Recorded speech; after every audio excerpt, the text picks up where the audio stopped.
దోమలు దోమలు దోమలు ఎక్కడ చూసినా కూడా దోమలు, ఎవరిని కదిలించినా కూడా దోమల బాధ అని చెప్తున్నారు. దోమలు అసలు పుట్టడానికి కారణం ఏంటి? చూడండి, ఇది తెలియకనో తెలిసో ఒక దగ్గర వాటర్ స్టోర్ అయ్యాయి, ఆ వాటర్ లో మస్కిటోస్ బ్రీడ్ అయిపోతాయి. ఇలా చాలా ప్లేసెస్ ఉంటాయి. మనం అందరం అనుకుంటాం మన ఇల్లు మాత్రం చాలా శుభ్రంగా ఉంది అని మనం అనుకుంటాం. కానీ ఒకసారి చూడండి, వేరే ఏరియాలలో కానీ వేరే ఇంట్లలో కూడా ఒకసారి చూడండి. ఇక్కడ చూద్దాము,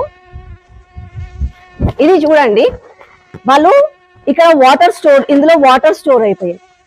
వాళ్ళ ఇగ్నోరెన్సో లేకపోతే తెలియక ఎందుకో చేశారో గానీ ఇందులో చూడండి ఎంత లార్వా పుట్టిందో. ప్రతి ఒక్కరము జిహెచ్ఎంసి ప్రభుత్వము, entomology department, sanitization department fogging చేయాలి, చెత్త రెగ్యులర్ గా ఎత్తాలి అని మనం పదే అని అంటాం. We need to question them. కానీ దాంతో పాటుగా మనం కూడా 100% హెల్ప్ చేయాలి. మనందరి బాధ్యతగా ఇలాంటి మిస్టేక్స్ మన చుట్టుపక్కల ఉండకుండా చూడండి, అందులో వాటర్ ఎంత స్టోర్ అయిపోయింది, అందులో ఎన్ని మస్కిటో